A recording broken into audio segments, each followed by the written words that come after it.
Mom thinks 6-month-old daughter is safe at daycare until she sees photo of her sleeping in crib. The nursery should be a place where parents can leave their children in a safe environment without fear of harm or danger. A place where you expect the people you leave in charge of your baby to provide them with the same affection you would give them. At least that is what we all hope for. However, sometimes what we expect and what actually happens is very different, giving rise to things as frightening as the one we will relate in this story. Dearra and Jonathan Jones were a young married couple from central Kansas, living with their infant daughter Aora, just 6 months old. Dearra was an up-and-coming lawyer specializing in human rights, while her husband was in business, being the accountant for a major food company in the area. They were a completely normal couple with an ordinary, quiet life that didn't stand out from the rest. Their story would have nothing special, and we would have never needed to tell it to you if it were not for the strange and disturbing event that these first-time parents had to live through with their newborn baby girl.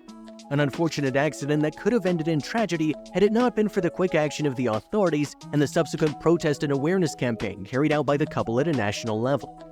But before going into details, we need some context and know how these parents came to have to take such drastic measures to protect their daughter's life, and that of many other children of her age who were just as exposed as she was.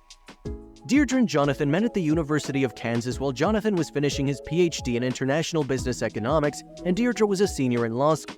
Both were bright students who excelled in their respective professions, had the same values, and wanted the same things in life: to have a successful career, get married, and raise a family. That's probably why when they met, they knew they were destined to be together. They even had the same tastes in food and entertainment, so there was nothing they couldn't agree on. So when just a year and a half after they met, they announced to everyone they were getting married, no one was surprised. Perhaps they were too young to take such an important step, but it didn't seem that way to them. After the wedding, a small religious ceremony with just over 40 guests, Dearra and Jonathan bought a beautiful house in downtown Kansas, the house any American family with children would want to live in. Their new life as husband and wife started out as a real fairy tale.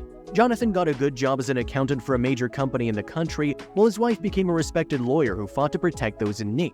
They both made a great team and loved their life. However, they knew they needed to take their relationship a step further and fulfill another of their big dreams: to become parents.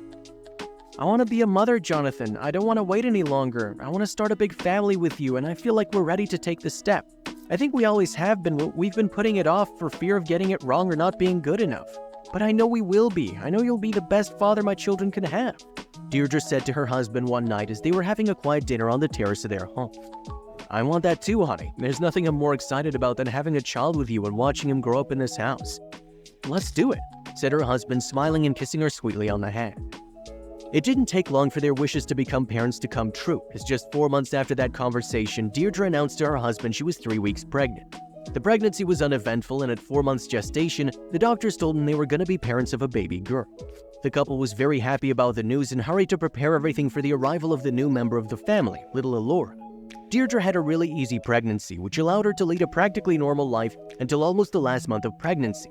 She didn't stop working in the office until the doctors recommended her to rest in order to cope with the last weeks in the moment of delivery.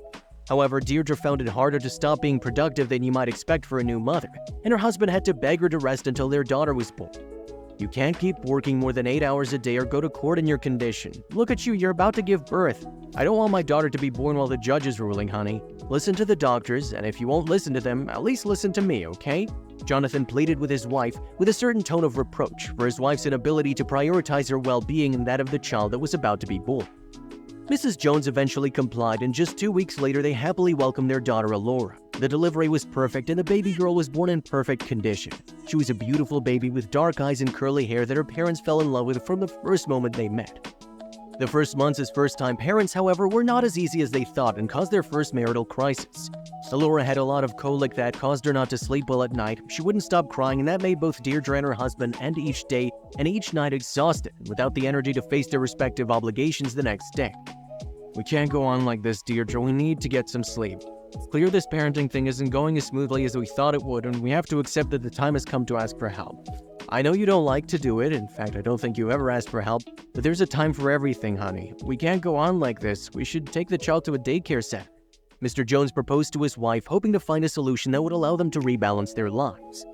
At first, his wife refused to leave the child in daycare, but after spending 2 more weeks with barely any sleep, Dearra had come to terms with the fact that they needed help urgently, and that they should allow others to care for their little girl so they could rest and work safely. "Alright honey, we'll take the child to a nursery, but she'll only stay for a few hours, just long enough for us to get some proper rest, and then I'll pick her up and we'll take care of her. What do you think?" Dearra suggested to her husband while they were having breakfast after another long sleepless night. Of course, her husband accepted his wife's plan and didn't object to any of her conditions. The couple decided to leave little Aora at a nearby daycare center, a mere 20 minutes from their home, which everyone had spoken quite highly of, which seemed to meet all the established safety and cleanliness standards. Unfortunately, they would soon discover that none of this was true. During the first 2 months of taking the baby to the nursery, everything seemed to be going well, and the couple was very grateful to be able to rest properly and enjoy more time alone. Their relationship as a couple had suffered greatly after the birth of the baby girl, so these new moments of intimacy helped them to reconcile and regain time to listen to each other. Unfortunately, just 3 months after taking Aora to daycare, the couple's happiness turned to anguish, and the peace that they had longed for disappeared with a single phone call. It all happened in April 2018, where Dearra and Jonathan Jones received a mysterious call from the Kansas Department of Children and Families, DCF, informing them that they had received some photos of babies wrapped in sleeping bags from daycare centers. One of the daycare centers they had reported through those photos was where they had dropped off their daughter. DFC told them that they had a very disturbing photo of their 6-month-old daughter Aora, who was in the daycare at the time, and that they needed to come to the office quickly to certify that it was their baby. "We have reason to believe that your daughter and other children being cared for at that same daycare are in grave danger. Please come to our offices as quickly as you can to confirm that the baby in the photos is your daughter. We need the parents' testimony in order to move forward with the investigation of this case," said the DFC agent to Ms. Jones. The urgency to resolve the matter as soon as possible could be heard in the voice. Mrs. Jones felt her heart stop. After hanging up the call, she and her husband jumped into the car and sped to the DCF offices. There, her worst fears were realized as she saw her little girl in one of the photos the inspector was holding. It turned out that one of the new daycare workers had reported that her daughter, among many other children, had been placed in a sleeping bag face down with a bag pulled tight with a headband. Apparently, the daycare center had recently changed owners, and the new people they hired were not always qualified to care for such young children. Some of them had not even had any training that would allow them to be in charge of children, something that was against the law and which the daycare center did not bother to check. Fortunately, one of the more senior workers managed to realize what was happening and was not afraid to alert the authorities to what she'd seen. After confirming that the baby in the photo was Aora, the Joneses immediately removed their little girl from the daycare and filed their own complaint against the center. However, they were not the only ones who received an alarming call from the DCF that week, as up to 20 other daycare centers were found to have children tied up in the same way as their daughter. The case became a real scandal, and the news of the children tied up in sleeping bags soon appeared in all the local media. Dearra Jones agreed to give an interview to 41 Action News in which she explained how they felt about what was happening at the nursery and the importance of taking immediate precautionary measures to protect the babies. "First, I thought it couldn't be my baby. She looked so tiny. She's lying on her stomach as usual, but she looked uncomfortable. She was tied up and helpless. She can't roll over, can't sit up, and if she coughed, she would probably choke. I felt very scared for her. She's been in that daycare for 2 months now, and I thought she'd be fine there. I trusted these people to take care of my little girl, but now it's clear that I was wrong." The mother also took advantage of the interview to express her indignation and send a message to the authorities to intervene and create new laws to prevent such an event from happening again. "Sleeping bags are often used. I was given one to wrap Aora in when she was in the hospital. Sleeping bags are safer than blankets if used correctly. If they're not used correctly, they're not safe. Common sense would tell you not to strap a sleeping bag to a baby's back and lay them face down. But laws are not always common sense. The laws need to catch up. What's being done? How do you make this illegal and not just an error in judgment?